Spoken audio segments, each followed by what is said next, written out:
Hello, everyone, and welcome back to the Planning Perspectives podcast. I'm one of your hosts, Jamie Hopkins, joined by my co-host, Kate Duffy. Kate, great to see you. Good to see you too, Jamie. So super excited for today. We've got our guest, Katey Evans, a local entrepreneur and innovator who turned a family farm idea into the Frozen Farmer, a national brand now in over 2,500 stores. You may know her from a Shark Tank episode where she did end up landing a deal with Lori Greiner. Katey's mission is to fight food waste by creating frozen treats from upcycled fruit. And today we'll dive into Katey's vision, planning, and resilience, and how you turned this simple idea into one of the fastest growing brands in America. Katey, welcome to the show. Thanks for having me. We're so excited to dive into this conversation. So, Katey, you've been on Shark Tank. There's been a lot of success, and it can actually appear on the surface that the Frozen Farmer was an overnight success. Yeah. But we know that there's so much work that goes into a brand from the beginning to now. It feels like we're in the middle of your story. Take us back to the beginning and tell us how the idea of the Frozen Farmer even came to be. So the Frozen Farmer was rooted from our family farm, Evans Farms. We're located in Bridgeville, Delaware, and we're a third-generation family farm. I married into the business, and when you marry a farmer, you marry the farm too. And so for me, it was about taking something that was imperfect and making something that was perfectly edible. And so that's really where the Frozen Farmer started, was with the idea to reduce food waste that we were having at our farm. Perfectly edible fruit, whether it was too large, too small, missized, misshaped, and turning it into something that was delicious. And not only that, but it's no sugar added, which is fantastic. Yeah. Our flavors nationally are no sugar added. We have some fun at the farm creamery, though, with added sugar flavors. And we have a full line of ice cream at our farm creamery. We have more than 50 flavors. Wow. Yeah. So farming wasn't necessarily your career path, though. Tell us how you got into being one of the female in agriculture. Correct. So I had my first job on a farm when I was 12 years old. I actually worked on a farm. Growing up in Delaware, it's very rural, especially in Sussex County. So agriculture was always a big part of my life, but my career pathway, I thought, would be in journalism and public relations and marketing. I still use the marketing skills with the business, of course, but it was more about finding that passion within the ag industry when I married my husband, Kevin. And I wanted to love something as much as he loved his job. And, when you love what you do, it never really feels like you're going to work. And that's really true with us and the family business that we run. I have to dive into the family business for a second, because when we think about or talk about family businesses, it could be parents maybe passing down a generation or siblings working together. But you have got mothers, brothers, sisters, nieces, nephews, your own uncles, kids cousins in the business. Yeah. Like, you are working with everybody. Yeah. How does that feel? I'm sure there's some really great times, but tell us about some challenges too. I mean, certainly, working with your family is challenging at times, but it's rewarding at the end of the day, knowing that you're all working for the same common goal. And we've had to, learn things together. Boundaries of one another is a big lesson that we've learned, but also how to effectively communicate to one another. Sometimes we can read each other just by the look on our face and know when it's a good time to present an idea or when maybe it's not such a good time. So it's those kinds of lessons that you learn as a family that really give you a competitive edge, because we're all, living together, working together. And there's not a lot of separation between personal life and work life. But at the end of the day, again, it doesn't really seem like we're talking business at the supper table, because we all enjoy what we're doing so much together. And so one of the things you talked about, the supper table, like, where did the food waste kind of hit you in your face when you were like, wow, we should do something about this? Was it just there was a big pile of it? Was it a numbers thing where you were saying, we seem to be losing a lot of money on this stuff we can't sell because it's not the right shape that consumers want anymore? Yeah, that's a great question. So, I mean, it was kind of a mounting problem at our family farm. So we were selling more and more fresh market commodities like strawberries and cantaloupes and watermelons to local retail grocery stores. And we were dealing with them directly. So that was my job on the farm. I was taking the orders from the produce manager in the morning and communicating that order onto our harvest team, working with a logistics team at night to have that produce packed fresh and delivered fresh in store the very next day. So it was picked, packed, and shipped within 24 hours, fresh to store. And the more acres we were growing for our grocery partners, the more food we had going to waste just because of these cosmetic reasons, because every watermelon has to be a certain size or spec to make it into the bin. And I remember specifically there was a year where we were growing strawberries and it was like a flooded market. And one of our food retail partners were getting strawberries in from another part of the country, incredibly cheap. And we had grown a certain amount just for them. And we were in peak season. Strawberries are very, tangible item where they have to be utilized within a short period of time. And we had harvested the berries and they were just sitting on the truck going bad. And we didn't have a buyer for them. And I said, if only we could do something with these strawberries, like make them into ice cream.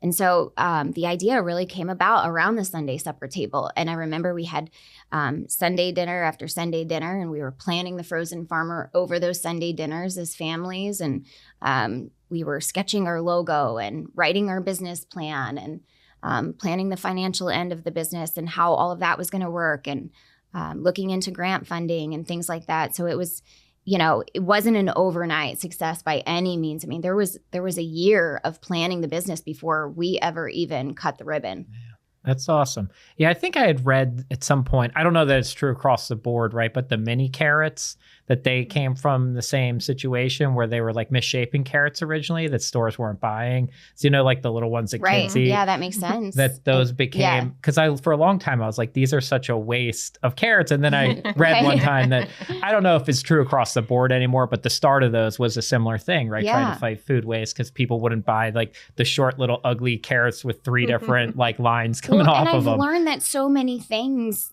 are a result of trying to make something out of food waste, but not a lot of people are telling that story for some reason.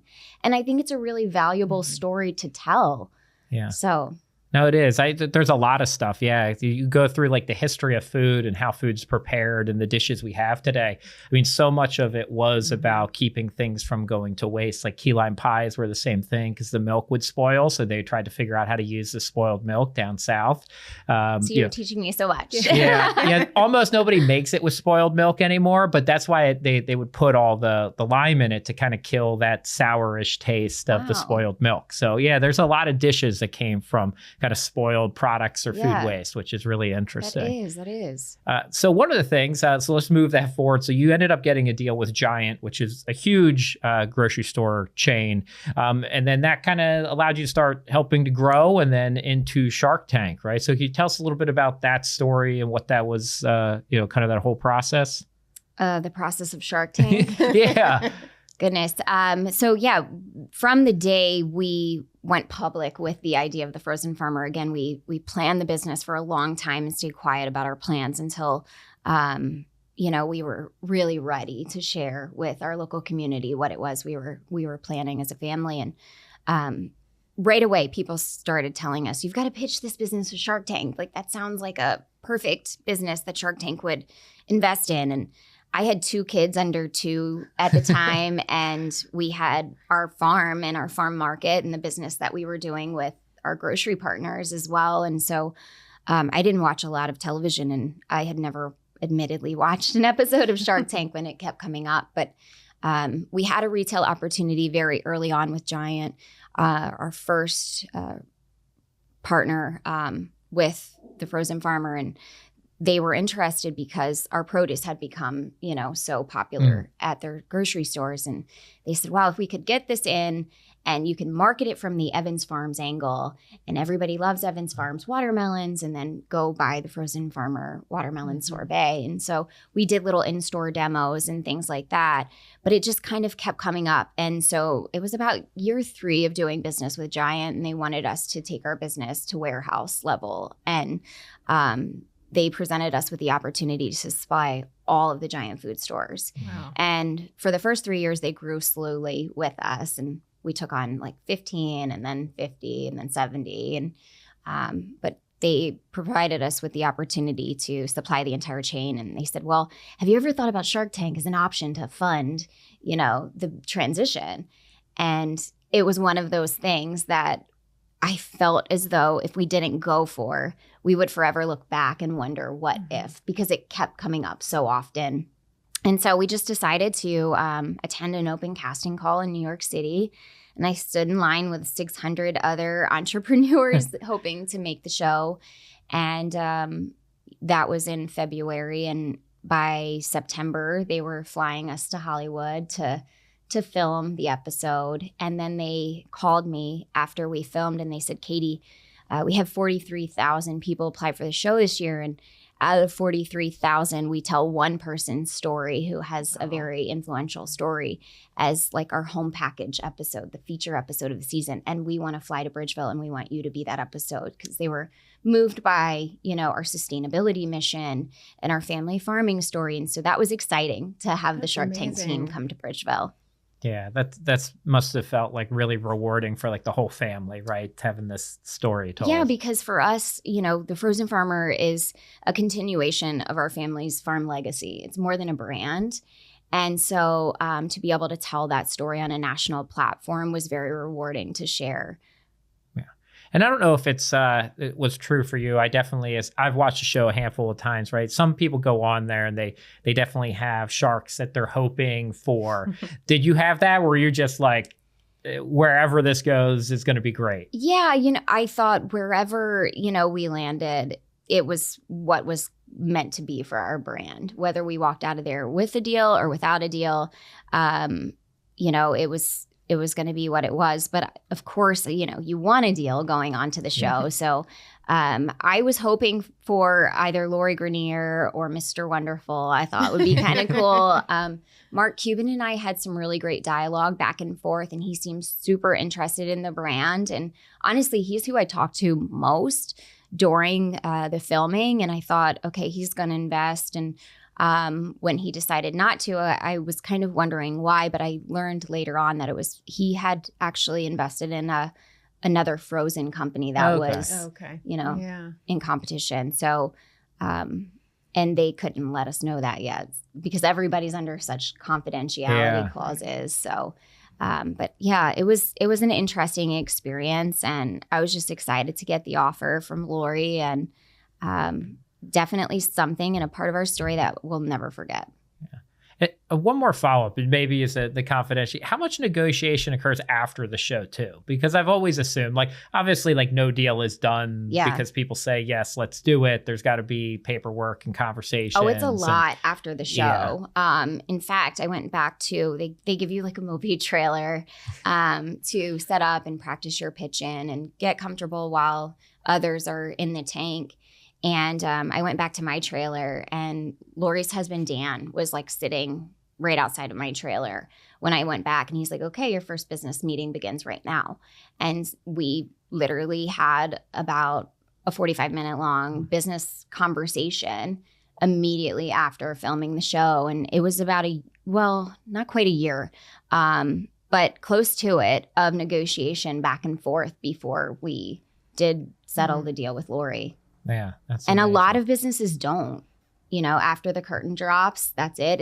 It's just a handshake on film, and a lot of the businesses don't actually settle the deal with a shark. So we did, and it's been good. That's great. Yeah, there's a website that tracks it, and I was on it one time because I wanted to look up how they did, but they never closed it, right? Okay, And I think that sometimes probably the financials aren't exactly as people are saying, or it's not trending in the right direction. And well, congratulations. It's a huge deal. Thank you. Really exciting. Yeah. And that must have done a lot for your business. And from there, you also partnered with Kroger and Walmart. Yeah. And so you're competing with global brands at this point. So bigger opportunities become bigger challenges sometimes are invited into the equation. Tell us about one of your toughest challenges that you've had to date. What challenges haven't we had to face? I mean, we literally went from a small mom and pop scoop shop to a national brand in the toughest time ever. We launched our brand during the pandemic, where there were supply chain shortages and product delays. And so just getting to shelf was probably the largest challenge for us in the time that we did. But also, I mean, there have been, financial setbacks. Profitability is a hard thing in the CPG industry. And we learned that, growing in a sustainable way is a very valuable lesson. And, not every opportunity that knocks on your door is meant for you. And focusing on, being profitable, because it's an expensive business to be in, doing business with grocery stores. Yeah, like what's one I think that maybe surprised you about that? My family business was construction work, and we did a deal back in the day with one of the larger, box retailers. And ultimately, it ended up not being a profitable thing that we ended up getting out of, a couple years into it, because kind of the pressures they can put on people is a little bit different, right? And their expectations, even some of the things they were requiring, weren't really done in the industry. Right. So it just didn't work out. I actually think they're completely out of that business now, because they probably couldn't make it work. But what's something that really surprised you kind of going in nationally, with all the grocery stores? I mean, it's an industry where you really have to pay to play or pay to sell your product, if you will. So shelf space is expensive. I didn't know that it cost you money to sit on the shelf. So slotting fees are something that they'll take right off the top of your sales. And so you might have very large purchase orders, but they're going to take all of them, or some retail partners will, right off the top. Logistics is incredibly expensive. I also didn't know how much planning went into a product from, inception to launching in retail. It's just an incredible amount of planning, and it takes almost a year to get from an idea to the shelf, because there's so much involved in R&D, packaging development, production planning, forecasting, to, the logistics of actually making the product, getting it to the retail location. And then from there, you can get it to a warehouse, but it could take weeks from warehouse to shelf even. So it's a very time consuming process, but also a very expensive process, as you mentioned. Yeah. So what, we had this question, what kind of kept you sane or keeps you sane through all this, forecasting, planning, strategy, profitability, costs? Obviously everybody's heard since 2020, supply chain is very challenging. So what are some of the strategies that you all use to kind of keep everything moving? Well, it's funny because, lately I've honestly been suffering a little bit from distancing myself or cutting myself off, my mind off, I should say, from my business. I work out in the morning, so exercise is a very important part of my life. And usually I'm able to completely disconnect. But now lately I've been finding myself at the gym thinking, okay, how can I better my business? Or how can I improve this? And when I find myself in those thoughts, it's like, okay, Katey, cut it off. Get back to focusing on the here and the now and being present in that moment that you're in. We have 4 daughters, and they're the light of our life. And so family time is important to us. And we try to make that time with our kids and really invest in being there in the moment as a parent, because they grow up quickly. Our oldest daughter's 13, and it's like that happened in a blink of an eye. And so understanding that childhood is a short season. And while I'm at home, I want to fully be at home, instead of always thinking about business or always on my phone and so distracted by the many distractions that there are when you own and operate a business. Yeah. I was going to say, I did hear you say that you and your husband take your kids to school every day. Yes.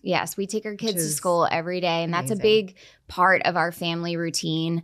So we spend the ride to school talking to all of our kids. Everybody goes around the car and says what they're thankful for.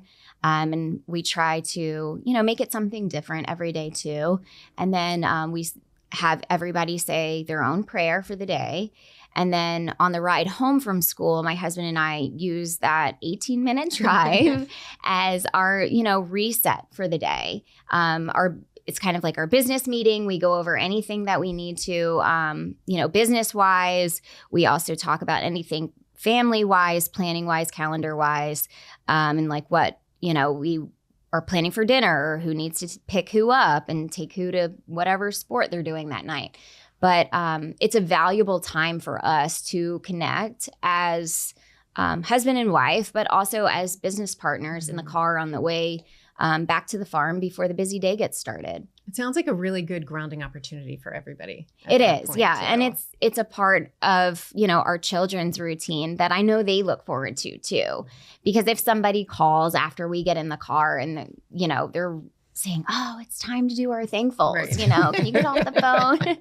So, it's something that I hope that someday when they're grown, they look back on, or maybe they even carry on with their own children. So you talked about going from a small family-owned farm, and you've had these opportunities. We talked about scaling and growing. How far into the process did you realize you had to build a team around you? What were the markers of conversations that were saying we need additional professionals like lenders, CPAs, attorneys, advisors? Yeah, I think the second we went from being a small business to having the opportunity to build a national brand, we knew that those pieces had to be in place. Even as a small business, we had financial meetings and we tried to, be as well positioned as we possibly could. But we grew so fast that honestly, I don't think that those pieces were even put in place quick enough. Despite, our best efforts, it was one of those things that we felt like we were playing catch up. As soon as we had retail opportunities knocking at our door, it was like, we need help here. And, having a good CPA, a good attorney, a good lender, were all very important pieces to us being a successful business. So one of the things we've talked about the retail side, but you also decided to go to direct to consumer. So what drove that decision, right? Because those are really two very different channels, distributions. How'd you put all that together? That was a decision we made really out of necessity in launching our brand during the pandemic, because we thought, well, everybody might not be shopping in grocery stores. And at that time, very early on, grocery pickup, grocery delivery wasn't a thing. It wasn't until, mid-year during the pandemic, or even toward the end of the year, that became a thing. We were doing it locally. And in fact, Shark Tank did a update episode, or a pandemic update episode featuring our business in what we were doing. So our farm transitioned. We have a carport on the east side of our farm market, and we were having cars drive through the carport, and we were loading groceries. And it was really grocery pickup before grocery pickup was a thing. We were having people come through our farm creamery window. And at that time, we were delivering goods from our farm and from other farms around us, local meats, when people couldn't find meat in the grocery store, out of the creamery window. And like, I remember this one time we had a pile up on the highway, and DelDOT even got involved because the line to get into our farm is like a mile long. Wow. But we had the essentials when even the grocery stores didn't, by partnering with other local farms who could help feed the community.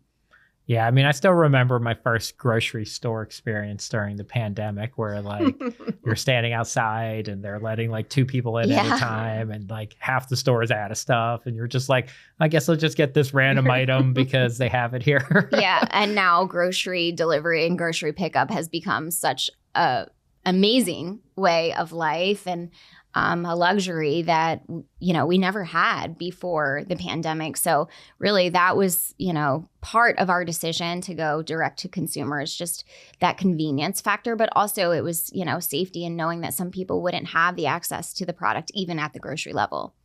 One thing I wanted to mention is your book, Kenna the Produce Princess, which is adorable. It's a children's book that has some really beautiful messages in it about self-confidence and, not giving up when you're trying to attain something, and also looking within for your worth, which is a great message for everybody, but especially kids. Yeah. And I guess in that lane, tell us the best piece of advice that you've ever received or something that you share with others. I think, my message in Kenna the Produce Princess is just always believe in, that crown, that invisible crown of confidence that you wear, which is the message of just believe in yourself, because you have the ability to do anything that you believe you can do. And, that was one really great piece of advice that was given to me as well. Even going into Shark Tank and everything that we've done in the business is like, if you believe that you can, and you're firmly rooted in that faith, then you absolutely can. And it's something that I carry with me in every facet of my life, whether it's the gym or, being a boss to our team, to, things that I deal with in motherhood. Like, I can get through this. I can, effectively lead this team. I can deal with juggling these schedules, of raising 4 kids, and we have 3 businesses. And even finishing that book, it was not an easy thing to do, to publish a children's book. Not as easy as I thought it would be, I should say. There were so many iterations and revision rounds of the manuscript, and what I thought was a finished product 8 years ago turned into a full year of work last year and getting it published. And so, but it's something I'm really proud of, and a message that I hope inspires others. And it was a 3-time bestseller on Amazon, wasn't it? Yeah, it was. Congratulations. Thank you. Yeah. So selling the book on Amazon has been really neat to do, and it's available everywhere. Books are available nationwide. So. And one more question from the advice perspective. Mm-hmm. So hindsight is always 20/20. It's the coulda, shoulda, woulda, if you had the opportunity. So what is something that you wish you would have learned or done earlier? I think something that I wish I would have learned earlier is to not say yes to every opportunity that crosses your path so quickly. We would have probably taken a step back when we had so much retail opportunity presenting itself in the grocery space, and said, okay, let's fully plan this. Let's make sure everything that we do, is done with true intention. We were very intentional about developing our product and the product that we put out. But as far as like who we sold it to, we would be more intentional in that space, because not every retailer is right for your product. Yeah. Well, it's amazing. And Katey, everything that you and the Evans farm and the Frozen Farmer have done has been, just wonderful. It's like a local bank. We also care about all these same things, because without the local entrepreneurs and businesses and farmers in the Delaware, southeastern Pennsylvania and Jersey area, WSFS doesn't have anything to do. So we always talk about it as a virtual cycle, right? You do well for your clients and the people, and they do well for the area, which then in turn grows the area. So all the work that you're doing from food and sustainability is really amazing. Thank you. Well, I mean, growing a successful business is a lot about relationship building. And that's one thing that we're really thankful for WSFS, because it has really been a relationship. We've never felt like a transaction. And getting to know your customer is very important when you're thinking about building a successful business or a bank or, lending system. And we have gotten to know the folks that we work with at WSFS very well, and they've gotten to know us. And it's an important part of growing something successful together. So what's on the horizon for you all next? More children's books? Or Well, we've been, reconnecting with our local community and our local businesses since, in the last year. And we're excited to do lots of family activities. We're just coming off of doing our Christmas at the Creamery series. And it was like a whole season full of family events at our farm. And, we found that it was so rewarding to watch families come out to the creamery and, make a holiday memory and a new tradition. So we're looking forward to making new traditions at our farm. We're renovating our farm creamery right now. It's been 10 years since we opened our doors, and it's time for a fresh, look of the frozen farmer and a fresh approach, and just, really reconnecting with the customer that supports our product and our brand, and expanding our menu to new flavors, new menu items has been a big piece of what we've been working on at the last half of last year, and we've got some big plans for 2026. Yeah, well, that's very exciting. Yeah. So where can people find out more about the Frozen Farmer? You can find out from Facebook. We're on Facebook. We're on Instagram at The Frozen Farmer. And of course, our website is www.thefrozenfarmer.com. Well, thank you so much, Katey, for being on the show. Fantastic conversation. Congrats on everything you've been able to do. And, I love all the structure and traditions you're creating for your kids and the community around you too, which is really wonderful. Thank you so much. Thanks for having me. Yeah. It's amazing work. Thanks for being here, Katey. All right. Thank you. And also thank you for being such a wonderful co-host. Thank you, Jamie. Appreciate it. And thanks for everyone else for listening to this episode of the Planning Perspectives podcast. Don't forget to subscribe on your favorite platform so you never miss an episode. Thank you for listening to the Planning Perspectives podcast. Don't forget to click the follow button to be notified when new episodes are available. Visit our website at www.bmt.com or call us at 833-973-7633. The opinions voiced in this podcast are for general information only and are not intended to provide specific advice or recommendations for any individual.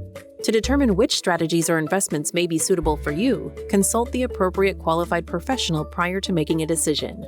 Investments, not a deposit, not FDIC insured, not insured by any federal government agency, not guaranteed by the bank, may go down in value. The guest on the show today is a current client of Wisfis Financial, but was not compensated for their appearance on the show.